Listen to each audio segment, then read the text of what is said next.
I'm back. Road Rants on the Rise of Palpatine and the continued shifting and retconning and moving and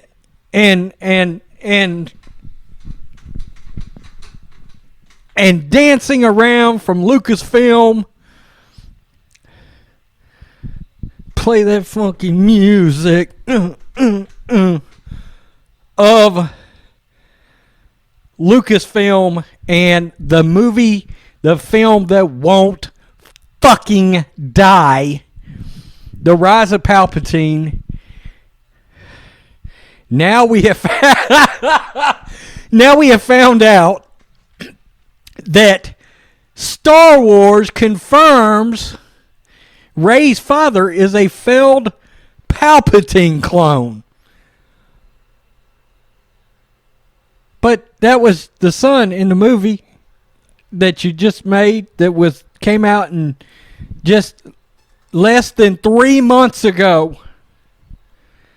And now all of this, we've found out Palpatine, poor old Palps was a clone. Or his essence was in a clone. Whatever in the fuck that means. Oh my God. The Star Wars Rise of Skywalker novelization, this is from Screen Rant, reveals Rey's father was actually a failed Emperor Palpatine clone the Sith Eternal built. What in the hell is a Sith Eternal? The Star Wars The Rise of Skywalker novelization reveals Rey's father is actually a failed Palpatine clone. One of the biggest and most controversial reveals in the film is that Rey is the Emperor's granddaughter, descending from ultimate evil.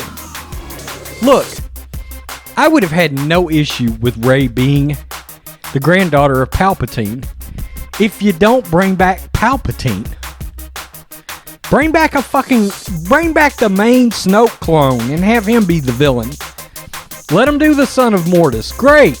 Leave Palpatine out of it and don't make Rey a Skywalker at the end. You know why?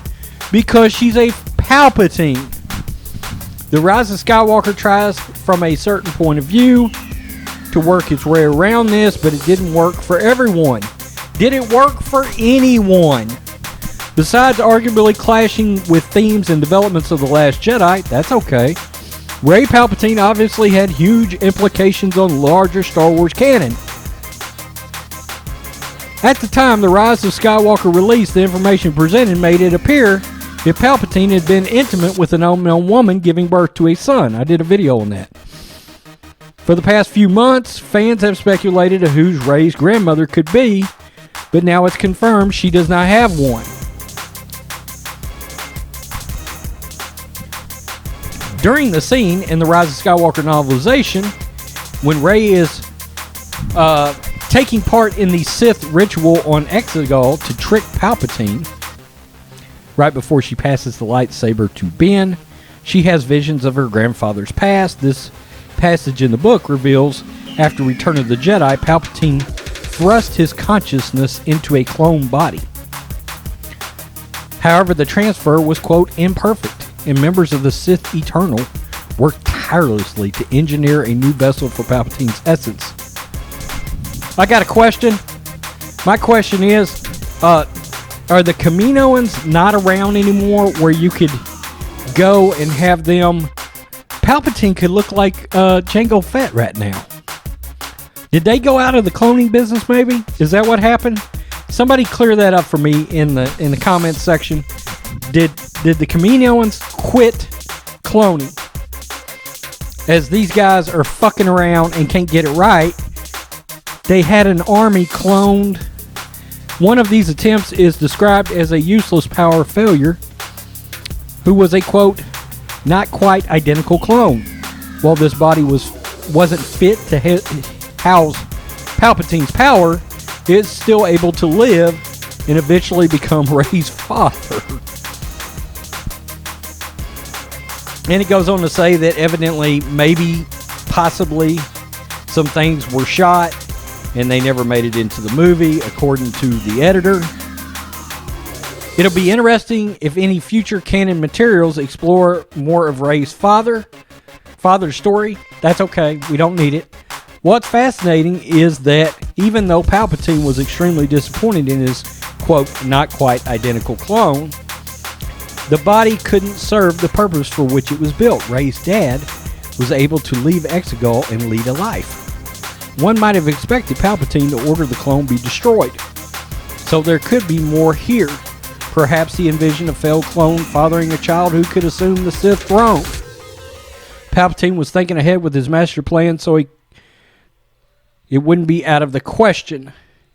Yeah, so this guy wasn't imperfect. I'm a Sith.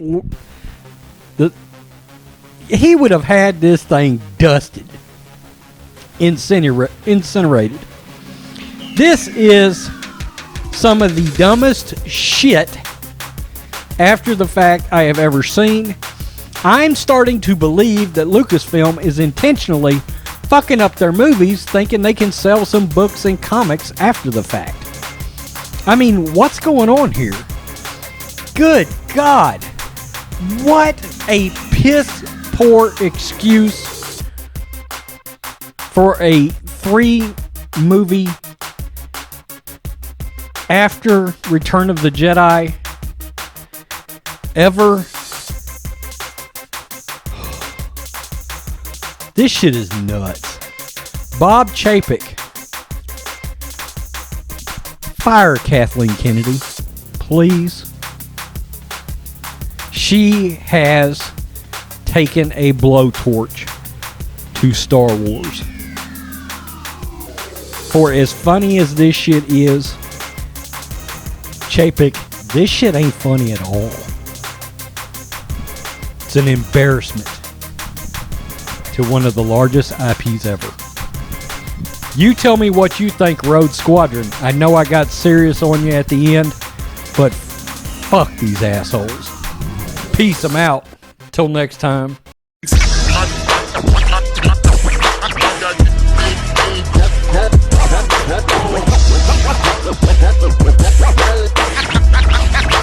King Kong in the trunk.